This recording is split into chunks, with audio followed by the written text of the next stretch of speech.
ಇವತ್ತು ನಿಂಬೆಹಣ್ಣಿನ ಉಪ್ಪಿನಕಾಯಿ ಹೇಗೆ ಮಾಡುವುದನ್ನು ನಾನು ತೋರಿಸ್ತೇನೆ. ಫಸ್ಟು ನಿಂಬೆಹಣ್ಣನ್ನು ನೀಟಾಗಿ ತೊಳೆದು ಒರೆಸಿ ಆಮೇಲೆ ಚಿಕ್ಕ ಚಿಕ್ಕದಾಗಿ ಕಟ್ ಮಾಡ್ಕೋಬೇಕು. ನಿಮಗೆ ನೋಡಿ, 1ರಲ್ಲಿ 2 ಮಾಡಿ ಮತ್ತು 2ರಲ್ಲಿ 4 ಭಾಗ ಮಾಡಿ ನಾನು ಚಿಕ್ಕ ಚಿಕ್ಕದಾಗಿ ಕಟ್ ಮಾಡ್ಕೊಂಡಿದ್ದೀನಿ. ಬೀಜ ಎಲ್ಲ ತೆಗೆದು ಅದಕ್ಕೆ 1 ಬೌಲ್ನಷ್ಟು ಕಲ್ಲು ಉಪ್ಪು ಹಾಕ್ಕೊಂಡಿದ್ದೀನಿ ನಾನು. ಬೇಕಿದ್ದರೆ ಸಣ್ಣ ಉಪ್ಪು ಹಾಕ್ಕೋಬೋದು. ಆನಂತರ ಅದನ್ನು ಹೀಗೆ ನೀಟಾಗಿ ಮಿಕ್ಸ್ ಮಾಡಬೇಕು. 1 ಬೌಲು ಫುಲ್ ಉಪ್ಪನ್ನು ಹಾಕ್ಕೊಳ್ಳಿ, ಯಾಕಂದರೆ ಅದು ಹುಳಿನ ಸ್ವಲ್ಪ ಹೀರ್ಕೊಳ್ಳುತ್ತೆ. ಅದಕ್ಕೆ ಮೆಂತೆ ಮತ್ತು ಸ್ವಲ್ಪ ಲವಂಗನ ಜಜ್ಜಿಕೊಂಡಿದ್ದೀನಿ. ಮೆಂತೆ ಸ್ವಲ್ಪ ಫ್ರೈ ಮಾಡ್ಕೊಂಡಿದ್ದೀನಿ. ಅದನ್ನು ಒಂದು ಕಲ್ಲಲ್ಲಿ ಜಜ್ಜಿ ಇದಕ್ಕೆ ಮಿಕ್ಸ್ ಮಾಡಿದ್ದೀನಿ. ಆಮೇಲೆ ಸ್ಟವ್ ಆನ್ ಮಾಡಿ ಇದನ್ನು ಕಾಯಿಸಲಿಕ್ಕೆ ಇಡಬೇಕು. ಅದಕ್ಕೆ ಒಂದು ಹತ್ತತ್ರ ನಾನು 50 ಲಿಂಬೆಹಣ್ಣು ತೊಗೊಂಡಿದ್ದೆ.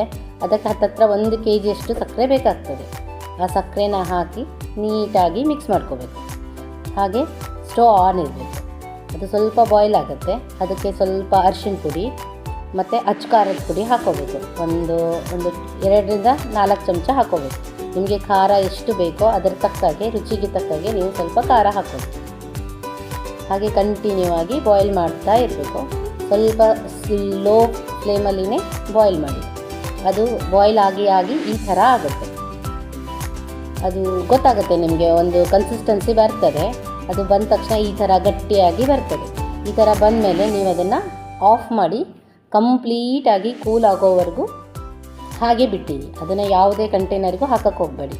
ಕಂಪ್ಲೀಟಾಗಿ ಕೂಲ್ ಆದಮೇಲೆ ಅದನ್ನು ನೀವು ಒಂದು ಬಾಕ್ಸಿಗೆ ಹಾಕ್ಕೊಳ್ಳಿ. ಪ್ಲಾಸ್ಟಿಕ್ ಆದರೂ ಹಾಕ್ಕೋಬೋದು, ಇಲ್ಲಾಂದರೆ ಗ್ಲಾಸಿಂದು ಬಾಟಲ್ದಲ್ಲಾದರೂ ಹಾಕ್ಕೋಬೋದು. ನೀಟಾಗಿ ಸ್ಟೋರ್ ಮಾಡಿ ಇಟ್ಕೋಬೋದು. ಇದು ಸುಮಾರು ವರ್ಷಗಳ ಕಾಲ ಬಾಳಿಕೆ ಬರ್ತದೆ. ಇಷ್ಟ ಆದರೆ ಲೈಕ್ ಮಾಡಿ.